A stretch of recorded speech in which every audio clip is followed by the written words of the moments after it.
This is boxing. It's not a bodybuilding contest. The fighter with the best physique is not necessarily going to win the fight. You only have to look at Vladimir Klitschko's 4 losses to see that. Because neither Ross Purity, Corey Sanders, Lamont Brewster or Tyson Fury could compete with Vladimir Klitschko in terms of the physique department. They all had inferior physiques to Klitschko aesthetically, but they still beat him. With that being said, being in peak physical condition is a sign that you've trained hard a lot of the time, although some people can look aesthetically in good shape without training particularly hard. That has to be said. But generally speaking, it is a sign that you've trained very hard. It's a sign that you're an athlete. And being an athlete never hurts you in boxing. It can only help you. So in a general sense, you do want to see somebody in good condition, in the best condition they could possibly get in. And the aesthetics of their physique give you some indication about how seriously they've trained, okay, to one degree or another.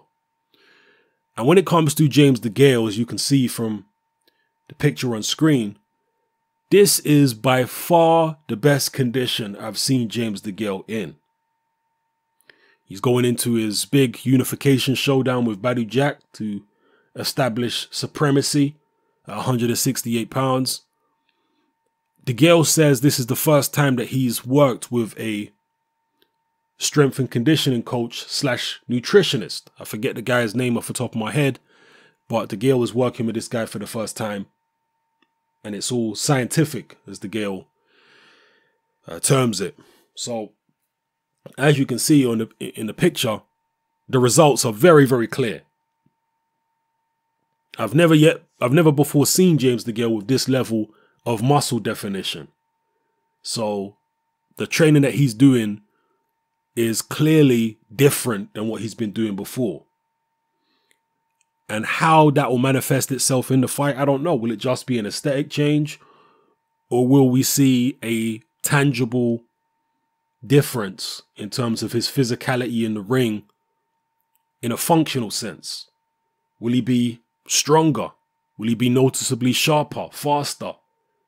Will his stance be different? Because these are all the things that he's saying. He says his stance is actually going to look different and you're going to notice more power. I have actually felt for a while that James Degale is lacking a little bit in the physical strength department.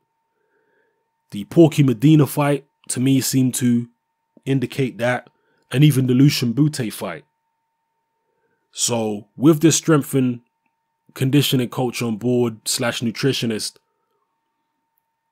perhaps he'll address that issue, which I believe he has. I'm not saying he's a weakling or anything, but physically, I don't think he's the strongest super middleweight out there. He's not the biggest super middleweight out there either. Maybe he needs to take a leaf out of Carl Froch's book and chop some trees and do some swimming, work on his core. Because that's one element of Chunky's game which I've always felt is a little lacking, is the physical strength.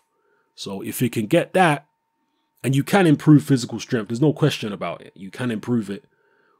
Although some people are naturally stronger than others. So, I mean, Amir Khan, I'm sure, has done a lot to improve his physical strength, but he's never going to be as strong as a lot of other guys out there who are just naturally strong. For example, Sean Porter is just naturally strong.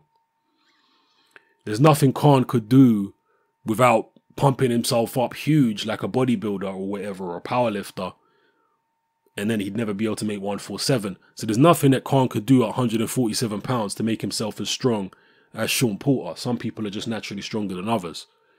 But I'm sure Khan has improved his physical strength to a certain extent with the strength and conditioning, and nutrition, which he's implemented in his career.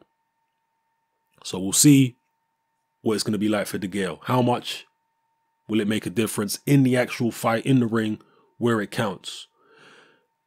A lot of people are on the fence with this James Degale Badou Jack fight. Some people are picking Jack, some people Degale. in a fight which is perceived to be this tight, something like this could actually sway people's opinions, because people have looked at some of Degale's performances and said, well, he fades in fights. There have been so many fights where he starts strong, but come the middle, late rounds, he's on the ropes and he's just not looking particularly energized anymore. So that might be one of the reasons why people think that Badou Jack could take the fight. But looking at Degale's physique, and now he's hired his strength and conditioning coach and nutritionist, they might be swayed slightly more towards Degale and think, okay, maybe he's addressed the fatigue issues that he seems to have in the second half of the fight by getting in the strength and conditioning coach. Maybe that will be sorted out now, and therefore I'm confident enough to pick him to beat Badou Jack, maybe on points or late stoppage. So let me know how you feel about these, or this picture here of James Degale, and the fact that he's hired a strength and conditioning and nutritionist. Let me know what you feel about it. Will it make a difference, or is it just going to be aesthetic? Will it be all looks and no substance? Drop it all in the comment section below. It's your boy Hartman, I'm out.